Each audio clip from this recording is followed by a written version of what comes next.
한미 정상회담이 우리 시각으로 내일 새벽 열립니다. 백신 수급부터 대북 관계, 반도체, 그리고 배터리 협력까지 한미 간 공유해야 할 사안이 많습니다. 이번 정상회담을 통해 어떤 성과를 거둘 수 있을까요? 방미 주요 일정 속에 담긴 국제 정세의 흐름 자세히 짚어보겠습니다. 민정훈 국립외교원 미주연구부 교수 나오셨습니다. 어서 오십시오. 네, 안녕하세요. 교수님, 일단 대통령의 방미 일정부터 차근차근 짚어보겠습니다. 첫 공식 일정이 알링턴 국립묘지를 방문한 거였는데 우리로 치면 국립현충원 같은 곳인 거죠? 네, 그렇습니다. 일단 한미 정상께서 그 상대국을 방문하실 때 정치적으로 가장 상징적인 곳을 먼저 방문을 하시죠. 이게 어떻게 보면 아이스 브레이킹이라고 해가지고 보다 더 상대국의 우호적인 그 분위기를 만들어주기 위해서 우리 정상이 가셔서 말씀하신 것처럼 알링턴 국립묘지라든지 장진호 전투기념비라든지 역사적으로 양국 관계에 있어서 상징성 있는 곳을 방문하셔서 그만큼 방문하신 정상께서 그 상대국에 대해서 이만큼 관심을 갖고 계시고 의미를 부여하고 계신다라는 걸 보여주시는 거고요. 미국에서도 우리나라를 방문하면 당연히 그에 맞는 상징성에 있는 그런 부분을 방문하시니까 그런 부분에서 알링턴 국립묘지를 방문을 하셔가지고 한미 동맹의 중요성에 대해서 다시 한번 확인을 하는 거죠. 특히 거기에 한국전에 참전하셨다 희생당하신 미군들이 거기에 안장돼 계시기 때문에 혈맹이라고 할 수 있는 한미 동맹 그리고 그분들의 어떤 그 희생을 갖다 기리면서 한미 동맹의 중요성을 강조하고 발전시켜 나가겠다라는 메시지를 던진다 이렇게 말씀드리겠습니다. 네, 그리고 이어서 루즈벨트 기념관도 찾았습니다. 역시나 한미 간의 공통 분모를 좀 강조하는 부분이라고 보면 되겠습니까? 그렇죠. 이제 그 처음에 알링턴 국립묘지를 가서 한미 동맹의 어떤 상징성을 다시 한번 확인을 했으면 이제는 어떻게 보면 문 대통령께서 바이든 대통령을 만나는 것은 처음이지 않습니까? 어떻게 보면 상견례 자리라고 할 수 있는데 대면 회의로서 그렇기 때문에 바이든 대통령과 문재인 대통령이 공통 분모를 할 수 있는 것이 무엇이 있을까? 그랬을 때 두 분 다 이제 그 존경하는 인물이 루즈벨트 대통령이다. 그리고 두 분 다 그 루즈벨트 대통령도 민주당 대통령이고 잘 아시는 것처럼 미국이 1930년대 대공황으로 굉장히 힘들었을 때 어떤 그 뉴딜 정책을 통해 가지고 이제 미국을 공황에서 벗어나게 해준 역사적인 인물이고요. 미국 그 대통령 역사에 봤을 때 항상 그 존경받는 그 대통령의 거의 탑순위에 올라가는 분이에요. 그래서 바이든 대통령도 집무실에 그 루즈벨트 대통령 사진을 걸어놓고 있고 또한 그 문 대통령께서도 루즈벨트 대통령을 존경한다. 그리고 특히 이번에 그 그린 뉴딜이라고 해가지고 우리 정부가 역점을 두고 있는 기후변화 관련해서 이제 그 루즈벨트 대통령 그리고 바이든 대통령의 어떤 기후변화 정책과 뭔가 공통분포를 찾을 수 있지 않겠습니까? 그걸 통해 가지고 이제 두 정상 간의 친분을 갖다 좀 더 돈독히 할 수 있는 그런 매개체다 이렇게 말씀드리겠습니다. 네, 교수님 말씀하시는 사이에 속보가 하나 들어왔는데 그 내일 새벽 한미 정상회담이 우리 시각으로 내일 새벽 한미 정상회담이 열리는데 관련된 내용인 것 같습니다. 좀 그 정리를 해드리겠습니다. 문재인 대통령과 조 바이든 미국 대통령의 첫 한미 정상회담 공동 성명에 4.27 판문점 선언을 존중한다는 내용이 포함될 것으로 전망됩니다. 청와대 고위 관계자는 미국 워싱턴 현지에서 기자들과 만나 남북 관계에 대한 존중과 인정의 뜻에서 판문점 선언이 포함될 수 있다고 말했습니다. 그러면서 미국의 대북 정책 검토에 한국이 많이 기여하지 않았느냐면서 이는 북미 간 합의뿐 아니라 남북 간 합의 역시 존중한다는 의미라고 설명했습니다. 네, 아울러 우리 외교안보팀은 문 대통령의 임기가 끝나기 전에 미사일 지침 해제에 대한 해결 의지를 갖고 있었다며 이번 정상회담에서 긍정적인 결론을 내놓을 수 있을 것으로 본다고 기대했습니다. 현재는 2017년 개정안에 따라서 사거리 800km짜리 미사일에 1톤이 넘는 탄두를 탑재할 수 있게 돼 있는데 만약에 이게 완전 해제가 된다면 사거리 제한이 없어지게 되는 셈입니다. 이 관계자는 또 원전 산업에서 가격 경쟁력과 시설 관리의 우수성을 지닌 한국과 설계 기술을 보유한 미국이 손을 잡고 해외에 진출하면 상당한 경쟁력을 가질 수 있다며 이를 위해 한미 정상이 협력 방안을 논의하고 있다고 덧붙였습니다. 네, 지금 한미 정상회담 공동성명과 관련한 속보를 좀 전해드렸는데 주요 내용을 다시 한번 좀 정리를 하면 일단 그 문재인 대통령과 김정은 위원장 간의 4.27 판문점 선언을 존중한다라는 내용이 하나가 있고 두 번째는 지금 한미 간의 미사일 지침 해제와 관련한 내용이 있거든요. 일단 그 한미 정상회담 관련해서 다룰 주제가 많은데 먼저 대북 정책과 관련된 부분을 교수님한테 지금 조금 전에 들어온 소식이니까 여쭤봐야 될 것 같아요. 일단 4.27 판문점 선언을 존중한다는 내용이 포함될 것으로 전망된다. 이게 어떤 의미가 있는 걸까요? 일단 판문점 선언을 존중한다는 것은 기본적으로 미국 바이든 행정부가 우리 문재인 정부에서 그 추진하는 그 남북 관계에 대해서 지지를 한다라는 부분을 갖다 명확히 해줬다 이렇게 말씀을 드릴 수가 있겠습니다. 예. 문재인 정부에서 한반도 평화 프로세스의 진전을 위해서 남북 관계 개선을 통해서 북미 관계를 개선을 시키고 이를 통해서 한반도 평화 프로세스를 이제 개선하는 선순환 그런 그 정책을 폈거든요. 그걸 위해서 이제 남북 관계가 개선이 돼야 되겠고 그것의 결정체가 이제 그 판문점 선언을 할 수 있거든요. 그래서 그런 부분을 본다면 바이든 행정부에서 이제 그 거의 공식적으로 남북 관계를 개선하기 위한 문재인 정부, 한국 정부의 노력을 지지한다. 그리고 앞으로도 그것을 지지해 줄 것이다라는 상징성이 있을 것이고요. 예. 이것은 더 나아가서 이제 그 대북 정책에 있어서 북한과의 협상에 있어서 보다 유화적으로 대화를 통해서 한국 정부와 긴밀한 협의를 통해서 이제 대화의 장으로 나가겠다. 이런 메시지를 던지는 것이 아닌가 생각을 네. 하고 있습니다. 일단 그 판문점 선언이 어떤 내용을 담고 있는지부터 좀 짚어볼 필요가 있을 것 같아요. 소개를 좀 해주실까요?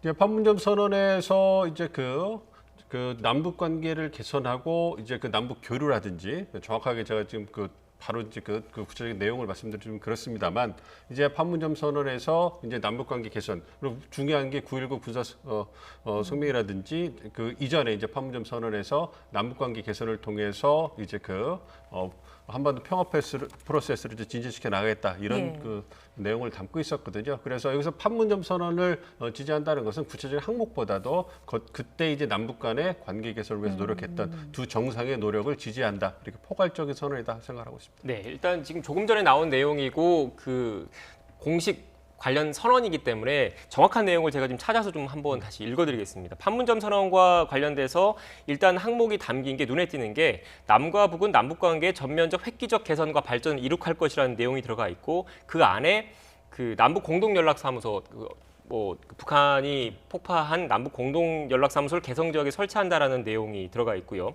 그다음에 그 남과 북 사이의 군사적 긴장 완화와 전쟁 위험 해소를 위해서 공동으로 노력하겠다라는 항목에는 모든 적대 행위 전면 중지 그리고 비무장지대의 평화지대화 등의 내용이 또 들어 있습니다. 그리고 남과 북은 항구적이고 공고한 평화체제 구축을 위해서 적극적으로 협력한다는 항목에는 또 눈에 띄는 게 올해 그러니까 2018년 당시죠. 2018년 당시 기준으로 종전선언과 항구적인 평화체제 구축을 위한 3자 또는 4자 회담 개최 부분이 들어가 있습니다. 어떻게 봐야 되겠습니까? 말씀드린 것처럼 그 전반적으로 봤을 때 남북관계 개선을 위한 그 한국 정부의 노력을 지지한다라는 부분 그리고 이제 군사적 긴장 완화 그래서 한반도 평화 구축을 위해서 남과 북이 군사적 긴장 완화를 위해서 노력하는 부분에 대해서 미국 측도 지지를 한다는 부분 그리고 세 번째로 평화적 그 해결 즉 북미 관계라든지 한반도 평화 체제 구축을 위해서 종전선언이라든지 다른 연락사무 설치 등 즉 초기 단계의 어떤 체제 안전 보장 조치를 북한에 제공해 줌으로써 이제 한반도 평화 프로세스를 위해서 나가겠다라는 부분을 확인해 준 부분이기 때문에 사실 구체적으로 어느 정도까지 판문점 선언을 지지한다라는 부분에 있어서 구체적으로 내일 공동 성명에 담길지는 모르겠습니다만 제가 예상할 때는 이제 그 구체적인 부분보다는 포괄적으로 판문점 선언을 갖다 지지한다 이 정도만 실리지 않을까 생각을 하는데 예. 이 부분이 이제 중요한 것은 정상들 간에 이렇게 선언을 했기 때문에 이제 실무적인 협상에 있어서 이제 카드로 내세울 수가 있는 것이죠. 그러니까 북한이 원하는 제재 완화 카드와 그다음에 그 체제안전 보장 조치 중에 말씀해 주신 것처럼 종전선언이라든지 연락사무 설치 같은 부분은 초기 단계의 어떤 그 체제안전 보장 조치, 즉 북한이 원하는 그런 조치들이기 때문에 이러한 부분은 북한이 원하는 즉 북한 입장에서는 자기들이 선제적으로 비핵화 조치를 취하했는데 미국이 아무런 상호 조치를 해주지 않았다. 그래서 불만이 네. 많지 않습니까? 그래서 대북 적재지 정책을 철회하지 않으면 그러면 대화에 나갈 수 없다. 이러한 입장을 갖고 있거든요. 그러니까 이것은 판문점 선언을 지지한다고 얘기를 해주면 이것은 이제 북한으로 하여금 초기 단계의 대북 제재라든지 어떤 체제 안전 보장 조치에 있어서 바이든 행정부가 충분히 북미 간의 테이블에 앉아서 이제 그 논의할 수 있다라는 걸 해볼 수 있는 것이고 그 중간에서 한국이 보다 더 적극적인 역할을 할 수 있는 또 공간도 만들어주는 그러한 굉장히 의미 있는 그러한 그 결과물이라고 생각하고 있습니다. 네, 예. 그 연장선상에서 지금 대통령이 방미 중인데 미 하원에서 평화협정을 촉구하는 법안이 발의됐다고 하더라고요. 이것도 다 연장선상에 있다고 봐야 되는 겁니까? 네, 그렇습니다. 그 사실 북미 협상을 다루는 그 주체가 행정부이기 때문에 의회의 역할이 중요하지 않다 이렇게 생각할 수도 있겠는데 사실은 그 바이든 대통령도 민주당 대통령이고요. 그리고 의회의 협조를 받지 않으면 어떤 그 대북 정책이 있어서 어떤 그 협상의 결과물이 나왔을 때 그거에 대해서 또 예산적인 받침을 받는다든지 법적인 어떤 그 제도적인 보완을 받기가 어렵거든요. 그렇기 때문에 어떠한 정책이 대외 정책이 나왔을 때 그 부분에 있어서 의회 지도자와 긴밀한 협의는 반드시 필요한 부분이 있거든요. 그런 부분을 생각해 본다면 이번 그 문 대통령 방문 때 의회에서 또 한반도 평화 관련된 법안이 발의돼서 이게 처음이라고 알려지고 있거든요. 예전에 뭐 결의안 정도는 있었고 우리 정상께서 방문하시면 어떻게 보면 환대하는 측면에서 어떤 한반도 평화 결의안이라든지 한미 관계 관련해서 어떤 그 개선의 결의안 이런 부분은 나왔던 부분이 있는데 법안을 발의했다는 것은 다른 측면이거든요. 이건 입법이기 때문에 물론 그 입법이 통과돼서 실제로 법이 될 것이냐 이 부분은 다른 문제긴 합니다만 의회 내에서 그러니까 전반적으로 대북 문제에 있어서 미 의회에서 굉장히 강경한 입장을 갖고 있거든요. 인권 문제라든지 제재라든지 아니면 비핵화 부분에서 굉장히 미국의 이익을 옹호하면서 굉장히 강경한 원칙론을 갖다가 주장하고 있는 것이 미국 의회인데 그러한 가운데에서 한반도 평화 프로세스의 어떤 진전을 도와주기 위해서 종전선언이라든지 연락사무소 설치 같은 그 구체적인 방안을 담은 법안이 발의됐다는 것은 우리 정부 즉 한국의 입장에 있어서 굉장히 어떤 그 뭐랄까 좀 그 의미 있는 예. 그러한 성과물이라고 생각하고 있습니다. 최근의 상황을 고려한다면 이전보다 확실히 좀 진전된 것으로 보인다라는 이야기로 들리고요. 조금 전 들어왔던 내용 중 두 번째 내용도 한번 짚어보겠습니다. 한미 미사일 지침 완전 해제 이게 이제 정상회담의 논의 대상이 될 것으로 보이는 상황인데 이 부분은 어떻게 좀 의미를 부여할 수 있을까요? 이 부분은 이제 그 한미 동맹이 운영됨에 있어서 한반도 차원, 지역 차원, 글로벌 차원에 있을 때 가장 중요한 게 한반도 차원이죠. 그래서 한반도 안보 상황을 안정적으로 관리하는 게 필요하고 그걸 위해선 한국군의 자위적 방어 능력이 굉장히 향상되는 게 필요하겠죠.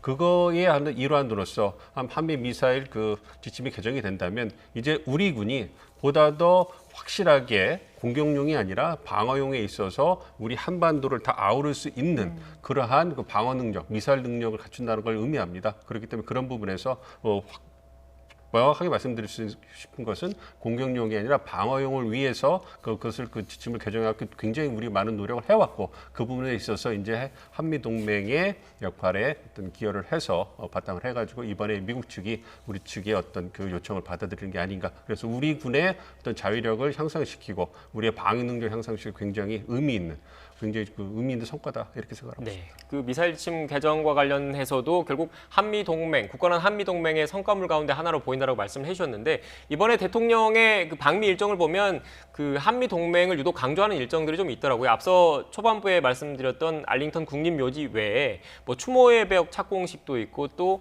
한국전 참전 영웅의 그 명예 훈장을 수여하는데 거기에도 참석을 한다고 그러더라고요.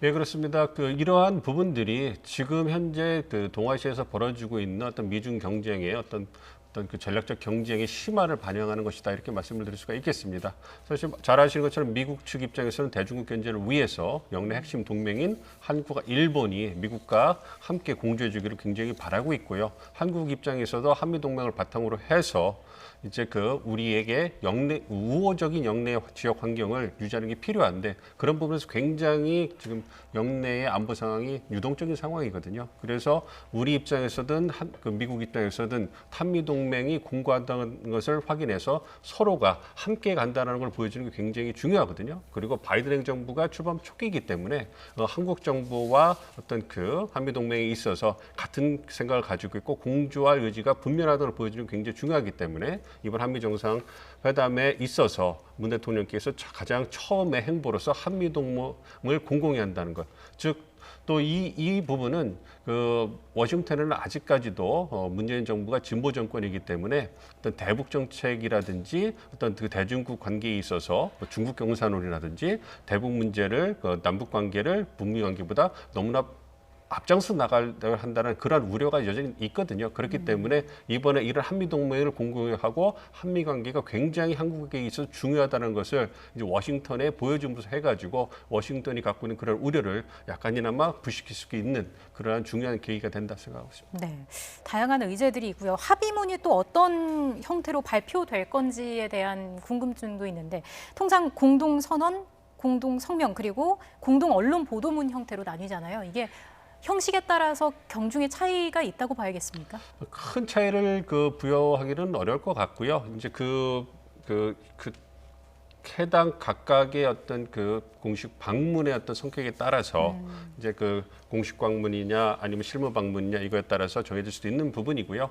지금 말씀하시는 부분에 내포하고 있는 것은 그럼 양국 간의 어떤 의견 조율이 잘 되면 공동 선언이나 공동 성명이 나오고 그렇지 않으면 뭐 언론 발표문이 나오는 거 아니냐 이렇게 뭐 볼 수도 있는데요. 그것도 어느 정도 또 의미가 있는 부분이라고 생각합니다만 사실 한미 같이 이제 동맹 국가 같은 경우에는 사실 이견 차가 많지는 않습니다. 그래서 반면에 이제 뭐 북미 협상이라든지 그런 부분에 있어서 정말로 두 지도자가 모여서 막판까지 협의를 하고 안 돼서 두 지도자가 이제 현장에서 이렇게 합시다라고 결정하는 그런 부분에 있어서 굉장히 진통을 겪는 것이고 만약 그것까지 이제 두 정상께서도 확정을 못하면 이제는 이제 따로따로 이제 선언 기자회견을 하는 그런 부분이 되는데요. 한미 간에는 그런 부분은 굉장히 드문 일입니다. 왜냐하면 동맹이고요. 그리고 출범 초기 그리고 한미 동맹이 공고한 걸 보여주는 것이 굉장히 중요한 상황이기 때문에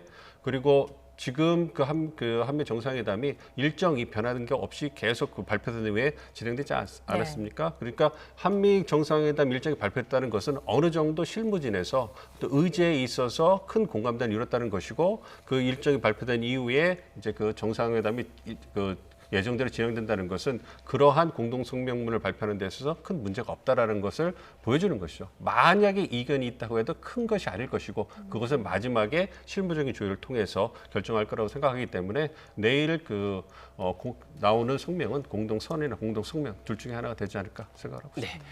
지금 대담 중에 속보가 들어와서 관련된 내용을 전하다 보니까 주로 대북 정책, 외교 안보 이슈에 대해서 집중적으로 여쭤봤는데 마지막으로 백신과 경제 협력 부분도 좀 여쭤봐야 될 것 같습니다. 대통령의 방문 일정 중에 국내 대표적인 배터리 기업인 SK 이노베이션의 미국 현지 공장 방문 일정도 있습니다. 우리 기업들 이런 배터리라든지 바이오라든지 반도체라든지 이런 우리 기업이 강점을 가지고 있는 그런 분야를 지렛대 삼아서 백신 수급을 좀 더 원활하게 하는 그런 협상도 진행되는 게 아니냐 이런 전망도 나오던데 마지막으로 교수님께서는 어떻게 보십니까? 그런 부분은 협상이 가능하다고 생각을 하고 있습니다. 이것이 한국 측의 이익, 미국 측의 이익만 고려된 것이 아니라 양측의 이익이 다 이제 고려된 부분이라고 생각을 하거든요. 그러니까 사실 우리 기업들이 대미 투자를 증대하는 부분은 사실 한미 동맹이 영내 지역 차원에서 어떠한 역할을 해줄 수 있을 것인가. 즉 미국 입장에서는 대중국 견제를 위해서 또 공급망이라든지 기술이라든지 이런 부분에 있어서 민주 동맹 파트너들과 함께하면서 해당 분야의 국제 표준과 규범을 만들어가길 원하거든요. 그러한 움직임에 있어서 가장 선두에 서 있는 것이 잘 말씀하신 반도체나 배터리 부분이란 말이에요. 그 부분에 있어서 영내 핵심 동맹인 한국이 보다 더 확대된 역할을 해달라. 구체적으로 미국 내 투자를 늘려주고 미국과 함께하겠다는 어떤 의사표명을 해달라. 이런 부분을 강조하고 있거든요. 그런 부분에서 우리도 이제 고민을 하고 있는 것이고 그것이 우리 기업의 입장에서 봤을 때 반도체 시장, 배터리 시장에 있어서 사실 무시할 수 없는 굉장히 큰 시장이고 만약 그러한 움직임에서 우리 기업들이 주저한다면 그러면 향후에 있을 그런 커다란 시장, 기회를 갖다가 어떻게 보면 무시하는 것이 되기 때문에 우리 기업의 입장에서는